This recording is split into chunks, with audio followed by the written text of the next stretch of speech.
Hello everyone, स्वागत है आप सभी का अपना क्रैश कोर्स में। आज हम लोग पढ़ने वाले हैं पॉलिटी से दीर्घोत्तरीय प्रश्न। ठीक है, चलिए शुरू करते हैं।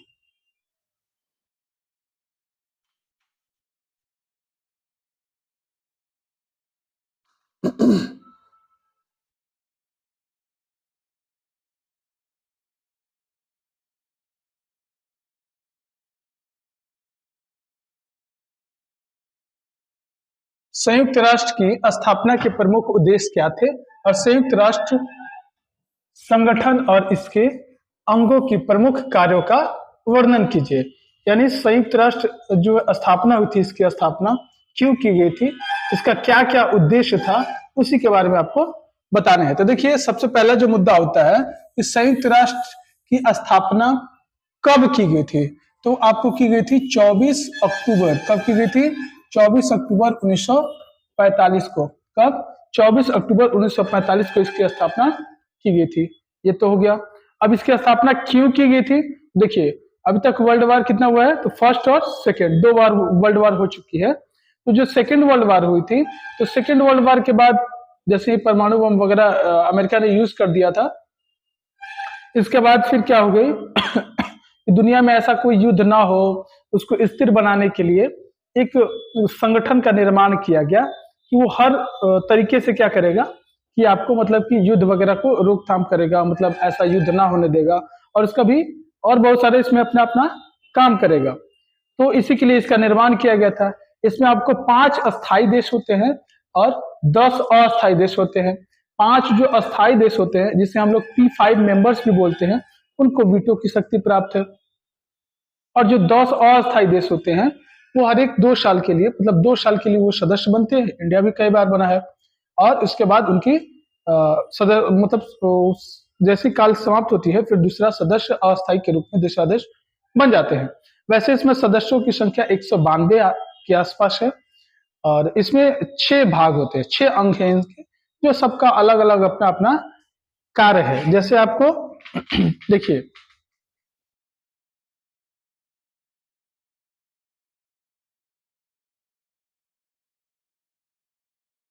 क्या है? तो साधारण सभा या महासभा, पहला जो है इसका महासभा। यह सभा जो होता है संयुक्त राष्ट्र का एक अंग है, जिसमें हम सदस्य राष्ट्रों के प्रतिनिधित्व शामिल होते हैं। और इसमें क्या होता है, इसमें 5 अस्थायी होते हैं, वही जो परमानेंट मेंबर होते हैं, और 10 अस्थायी। इसके बारे में चर्चा विचार की गई है। ये सभा शांति और सुरक्षा कार्यों का विचार करती है। कौन? साधारण सभा या महासभा। दूसरी इसका अंग होता है, दूसरा अंग होता है संयुक्त राष्ट्र का बजट पास करती है। मतलब दूसरा इसका अंग होता है बजट पास करने के लिए। तीसरा होता है संयुक्त राष्ट्र के बाकी सभी अंगों के सदस्यों का चुनाव करने के लिए। और फिर होता है सुरक्षा परिषद। सुरक्षा परिषद में वही आपको बताया 5 अस्थायी देश कौन कौन से हैं, जिन्हें हम P5 देश कहते हैं। तो अमेरिका हो गया, रूस हो गया, फ्रांस हो गया और चीन हो गया। ठीक है, ये इसको हम लोग बोलते हैं P5 देश। यानी ये लोग अस्थायी देश हैं और इनको वीटो की शक्ति प्राप्त है। बाकी अस्थायी देशों की संख्या कितनी है? तो 10 होती है, जिनको हर एक 2 सालों के लिए इनका कार्यकाल के लिए लिया जाता है। फिर आपको सुरक्षा परिषद का कार्य भी है, अलग अलग कार्य भी है। फिर क्या है आपको तो आर्थिक आर्थिक तथा सामाजिक परिषद, यानी वेलफेयर वगैरह, सामाजिक से जुड़े हुए इनका काम करने के लिए अलग अंग इसका बनाया गया है। फिर आपको है सुरक्षा परिषद। सुरक्षा परिषद है, इसमें ये क्या करती है कि कहीं युद्ध वगैरह हो तो उसको शांति वगैरह करने के लिए ये काम वगैरह करती है। फिर आपको क्या है, फिर है अंतर्राष्ट्रीय न्यायालय। यानी कहीं भी मान लो ग्लोबल कोई टेररिस्ट वगैरह है, आतंकवादी को है, जिसको ग्लोबली उसको घोषित कर लिया जाता है, इससे यानी कि कोई भी देश में जाए तो उसको पकड़ लिया जाए, उसकी संपत्ति को सीज वगैरह कर लिया जाए, तो इसके लिए ये काम करता है। ठीक है, इसका अलग कोर्ट है। इसमें 15 न्यायाधीश होते हैं। फिर है आपको सचिवालय। यानी संयुक्त राष्ट्र संघ के कितने अंग होते हैं? तो 6 अंग होते हैं। सबसे लास्ट होता है सचिवालय। इनका भी अलग अलग अपना कार्य होता है।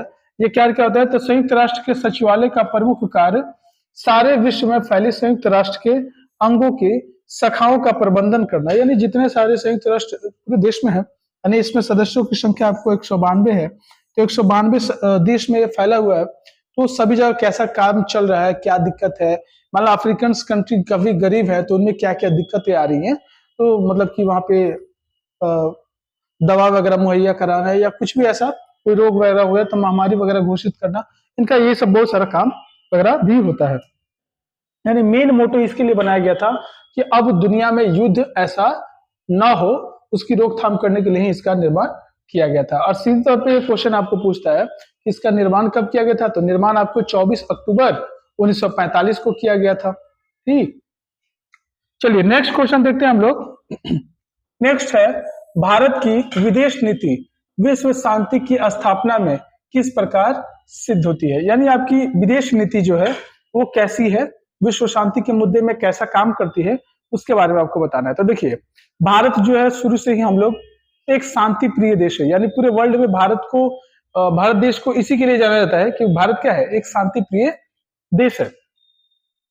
तो इसकी जो विदेश नीति है, जैसे हम लोग के देश आजाद हुए था कब, 1947 में, तो इसकी विदेश जब नीति बनी थी तो विदेश नीति क्या बनी थी, स्वतंत्र बनी थी। यानी किसी की भी सरकार बने, कोई भी प्रधानमंत्री बने, लेकिन इसकी विदेश नीति क्या होगी, किसी के दबाव में नहीं, स्वतंत्र चलेगी। और उस समय आपको जैसे ही सेकेंड वर्ल्ड वॉर खत्म हुई तो आपको क्या, तो शीत युद्ध का भी दौर चल रहा था, यानी रशिया का गुट और अमेरिका का गुट।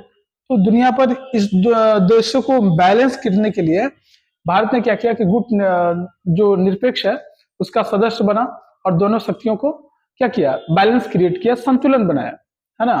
तो भारत की जो विदेश नीति है शुरू से ही आपको स्वतंत्र रखी गई है और आज भी क्या है, स्वतंत्र है, जिसका फायदा आपको अभी के रेट में क्या है देख सकते हैं। जैसे यूक्रेन और रशिया में युद्ध चल रहा है, फिर भी बैन रशिया पे लगने के बावजूद भी, अमेरिका का सेंसर लगने के बावजूद भी हम लोग वहां से ऑयल वगैरह या सब सामान वगैरह ये आसानी से ले रहे हैं। तो ये सारा जो रिस्पॉन्सिबिलिटी है किसका है, तो विदेश नीति का है।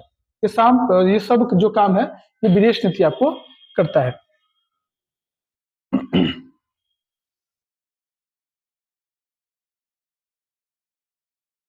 देखिए नेक्स्ट क्वेश्चन क्या है, नेक्स्ट है, किसी सरकार के समक्ष युद्ध की स्थिति में 3 विकल्प होते हैं, उनका उल्लेख कीजिए। कोई भी देश होती है तो जैसे ही होती है, युद्ध होने से पहले उनके पास 3 विकल्प होते हैं। क्या क्या विकल्प होते हैं, तो देखिए 3 विकल्प होते हैं। युद्ध छिड़ने की स्थिति को देखते हुए शत्रु के सामने अपना हथियार डाले, यानी मतलब उनको लगता है कि अब युद्ध होने वाली है। तो युद्ध क्यों होती है, कोई मुद्दा होगा, मान लो कोई एरिया वगैरह होगा, वो बोलता होगा कि मेरा है, वो बोलता होगा कि मेरा होगा, या ऐसा कुछ मुद्दा होगा, तो उसको पहले ही क्या कर दे कि भाई आपका है, आप ले लीजिए। हम क्या करते हैं, युद्ध के लिए सरेंडर बोलते हैं। तो एक ये मुद्दा हो गया। दूसरा क्या होता है, तो विरोधी पक्ष की बातों को बिना युद्ध किए ही मान लेना, मतलब हम युद्ध वगैरह नहीं करना चाहते हैं, आप जो बोलते हैं कि ठीक है आपका ये एरिया है ना, इसको ले लीजिए, बात खत्म, युद्ध नहीं होगा। फिर उनके पास तीसरा ऑप्शन क्या होता है, तो तीसरा ऑप्शन ये भी होता है कि विरोधी पक्ष को डराने के लिए ऐसा संकेत दिया जाता है, मतलब युद्ध का एक माहौल क्रिएट किया जाता है। जैसे उनको लगा कि अटैक कर देंगे तो मिसाइल परीक्षण किया जाता है या बगल उगल में युद्धाभ्यास वगैरह किया जाता है, जिससे क्या होती है, जो बगल के देश होते हैं उनको भी खौफ जैसा पैदा होती है कि भाई देखो इसके पास ये बम है, ये हथियार है, यदि हम इस पे अटैक करते हैं तो ये हमको जवाबी कार्रवाई में ये भी कर सकता है। यानी युद्ध के माहौल को मतलब ऐसा बना देना कि युद्ध नहीं हो, एक डर का माहौल हो। तो उनके पास 3 ऑप्शन होते हैं। क्या क्या होते हैं, कि उनकी मतलब कि बिना युद्ध लड़े ही अपना सरेंडर बोल देना। दूसरा है अपना हथियार डाल के शत्रु के सामने उसकी सारी बातें को मान लेना। और तीसरा ये बात है कि मतलब युद्ध के माहौल को थोड़ा सा डरा धमका करके या इंटरनेशनली या जैसे भी हो उस पर दबाव वगैरह प्रेशर क्रिएट किया जाए, जिससे वो क्या हो, युद्ध के लिए नहीं माने, युद्ध नहीं करे। तो 3 ऑप्शन होते हैं। देखिए नेक्स्ट क्वेश्चन है हमारा, वैश्वीकरण के संदर्भ में विकासशील देशों में राज्य की बदलती भूमिका का आलोचनात्मक मूल्यांकन करें। यानी सबसे पहले आपके दिमाग में आता होगा कि वैश्वीकरण क्या है ना। तो वैश्वीकरण किसे कहते हैं, देखिए तो वैश्वीकरण के संदर्भ में विकासशील देशों में राज्य की बदलती भूमिका पर व्यापक प्रभाव पड़ा है। सबसे सीधा सरल विचार यह है कि वैश्वीकरण के कारण राज्य की क्षमता यानी सरकारों को जो करना है उसे करने की ताकत में क्या आती है? कमी आती है। पूरी दुनिया में कल्याणकारी राज्य की धारणा अब पुरानी पड़ गई है और इसकी जगह न्यूनतम हस्तक्षेपकारी राज्य ले लिया है। यानी देखिए देखिए हम लोग के देश में कितने राज्य है? तो 28 राज्य और 8 केंद्र शासित प्रदेश है। यानी कहने का मतलब है कि केंद्र तो सर्वोपरि होता है। अभी भी हमारे संविधान में जो केंद्र की जो शक्तियां हैं वो सर्वोपरि है। फिर भी लेकिन अपना स्टेट का भी आपको अधिकार होता है कि ठीक है वो डायरेक्ट डील कर सकता है किसके साथ? अमेरिका के साथ या दूसरे दूसरे कंट्री के साथ। ठीक है, लोन वगैरह या जो भी होता है वो डीलिंग वगैरह कर सकती है, जिससे क्या होती है केंद्र की शक्तियों को थोड़ा सा इग्नोर होता है, मतलब ऐसा लगता है कि कमजोर जैसा पड़ रहा है, लेकिन इनडायरेक्टली तौर पर ऐसा होता नहीं है। केंद्र का ही सारा किया जा रहता है, लेकिन वो डायरेक्टली जो बात होती है वो उस राज्य से बात होती है। हम लोग का जो है वो जो 28 राज्य और 8 केंद्र शासित प्रदेश है, हम लोग क्या है? एक यूनियन टेरिटरी है। सॉरी, हम लोग क्या है? एक संघ है, फेडरेशन नहीं है। तो संघ क्या होता है? यूनियन है हम लोग, यानी राज्यों का एक समूह है। कोई भी राज्य जो है ना देश से अलग नहीं हो सकता है। ठीक है, लेकिन अमेरिका वगैरह क्या है? एक फेडरेशन है, यानी वो अलग भी हो सकते हैं और वो अपनी थोड़ी थोड़ी शक्तियां केंद्र को देते हैं। लेकिन यहाँ पर ऐसा सिस्टम नहीं है, चाहकर भी कोई राज्य अलग नहीं हो सकता है।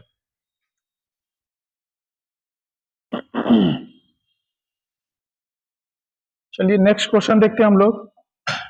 नेक्स्ट क्वेश्चन है, आंध्र प्रदेश में चल रहे शराब विरोधी आंदोलन में देश का ध्यान कुछ गंभीर मुद्दों की तरफ खींचा। ये मुद्दा क्या था? देखिए, कहीं भी शराबबंदी या शराब चालू करने के लिए जो स्कीम चलती है उस पर देखिए, शराबबंदी जो मुद्दा है वो एक हिसाब से देखिए तो पॉजिटिव वे में भी और निगेटिव वे में दोनों इसका अलग अलग मायने निकलता है। पहला मायने क्या निकलता है कि शराबबंदी हो जाने से क्या होती है कि बहुत सारे जो ऐसा परिवार है जहां पर शराब के चलते ही रोज क्या होती है, झगड़ा लड़ाई वगैरह होती है ना, यानी पारिवारिक रूप से कलह वगैरह होती है, तो उसको क्या किया जाता है, ये तो कम हो जाएगा। दूसरे वे में देखिए तो सरकार की रेवेन्यू कम हो जाएगी। यदि शराब दारू नहीं बिकेगी तो सरकार को रेवेन्यू नहीं मिलेगा। ठीक है, और जो भी उससे जुड़ने वाले हैं, जो भी उनका पेशा वगैरह है, यही बेचना वगैरह ये सब, तो उनको क्या होती है, रोजगार छिन जाती है। तो दोनों तरफ से पॉजिटिव और निगेटिव तरीके से देखें तो दोनों मुद्दे ये आते हैं। लेकिन ऐसा देखा जाता है कि मतलब कुछ देर के लिए, कुछ समय के लिए सरकार इसको बैन करती है, चलो ठीक है, कुछ सरकार के रेवेन्यू कम ही आए, लेकिन पारिवारिक रूप से कला वगैरह झगड़ा लड़ाई कम हो, इसी के लिए सरकार ने क्या करती है, ये सब करती है। लेकिन क्या होता है, आंध्र प्रदेश में क्या हुई, जैसे वहां पर शराबबंदी को जैसे बंद किया गया तो शराब के साथ साथ वहां पर जो ताड़ वगैरह के पेड़, ताड़ी वगैरह उतारी जाते हैं, तार वगैरह के पेड़ से, उसको भी इसी कैटेगरी में डाल दिया गया और बोला गया कि ये तारी वगैरह भी बेचना भी क्या है, अवैध है, आप नहीं बेच सकते। जो लोग मान लो कि तारी के पेड़ से ही क्या होते हैं, उनकी जीविका वगैरह चलती है, तो उनके लिए तो बहुत दिक्कत वाली बात हो गई कि ताड़ी के पेड़ से जो ताड़ी हम उतार नहीं सकते हैं, बेच नहीं सकते हैं, तो उनका घर वगैरह कैसे चलता है, उनके लिए तो बड़ी प्रॉब्लम वाली बात आ गई और काफी दिक्कत हुई, काफी ज्यादा विरोध वगैरह हुआ यहाँ पर। तो आज भी जैसा है, अभी की भी सिनेरियो के हिसाब से भी वहां पर तारी वगैरह बंद है। लेकिन दिक्कत क्या हुई कि तारी वगैरह तो बंद हो गई, अब जो होती थी क्या होती, जो तारी पर निर्भर करते थे वो ताड़ वगैरह के पेड़ पे चढ़ते थे, वो उनके जो पत्तियां वगैरह होती है उससे झाड़ू वगैरह या और कुछ कुछ सामान बनती थी, उनकी स्त्रियां भी बनाती थी, वो भी मार्केट में अच्छे खासे दाम पे बिकते थे। यानी वो तो रोजगार बंद हो गया, ये स्त्री का भी जो था, जो औरत लोग जो बनाती थी अपने घर पर बैठकर, वो भी उनका रोजगार छिन गया। यानी काफी ज्यादा दिक्कतें हुई और मतलब कि ये जो मुद्दा है ये काफी देश में चर्चा का विषय भी हो गया था।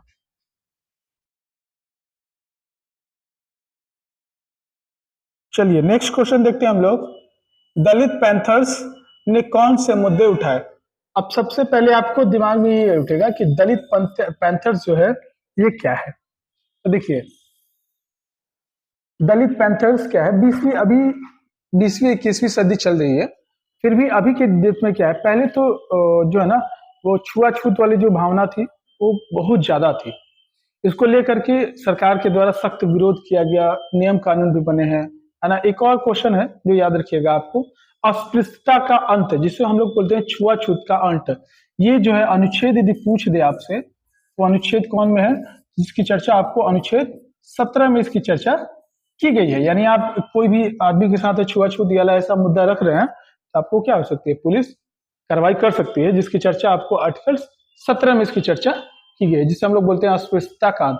लेकिन फिर भी सरकार के नियम कानून बनने के बावजूद भी बहुत जगह पे क्या है, उस हिसाब से उन लोगों को अधिकार वगैरह नहीं दिया जाता था।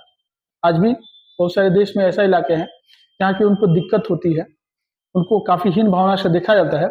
इसके चलते इन लोगों ने क्या किया, चूंकि दलित जो पढ़े लिखे जो दलित थे, महाराष्ट्र हम लोग की देश की वित्तीय राजधानी का है, मुंबई है, यानी वहां पर तो शिक्षित वगैरह ठीक ठाक ही है ना। तो वहां पे उन लोगों ने क्या किया, दलितों ने एक गुट बनाया, एक संगठन बनाया, जिसे हम लोग बोलते हैं दलित पैंथर्स। वो क्या, तो झुग्गी झोपड़ी में रहते थे, लेकिन वो अपने अधिकार के लिए एकजुट होकर के एक समूह बन करके लड़ाई करते थे। इसे ही हम लोग बोलते हैं दलित पैंथर्स। कहाँ की, देखिए क्वेश्चन यदि पूछे कि दलित पैंथर्स जो है संगठन है वो कौन से राज्य में विकसित हुई, तो महाराष्ट्र। कहाँ पे हुई, महाराष्ट्र में हुई। दलित पैंथर्स का जो गठन है आपको, वो 1972 ईस्वी में इसका गठन किया गया। इसमें बहुत सारे मुद्दे हैं, इनके अधिकार वगैरह, जहां पर भी इनकी अधिकार का हनन होती है, आरक्षण वगैरह जहां पर इनको दबाया जाता है, ये लोग क्या करते हैं, इसका काफी ज्यादा पुरजोर विरोध करते हैं। इससे सरकार या जो भी प्रशासन है उस मुद्दे पर उनकी बात को सुनती है, समझती है और उनकी क्या करती है, मदद भी करती है। तो इन लोगों का जो गुट बनाया गया है वही है दलित पैंथर्स, यानी दलितों के द्वारा बनाया गया गुट, जो कि महाराष्ट्र में बना था, उसी को ही हम लोग बोलते हैं दलित पैंथर्स। जिसका गठन कब किया गया था, तो 1972 में किया गया था। इनका मुद्दा आरक्षण वगैरह के से रिलेटेड है। भारतीय संविधान में अछूत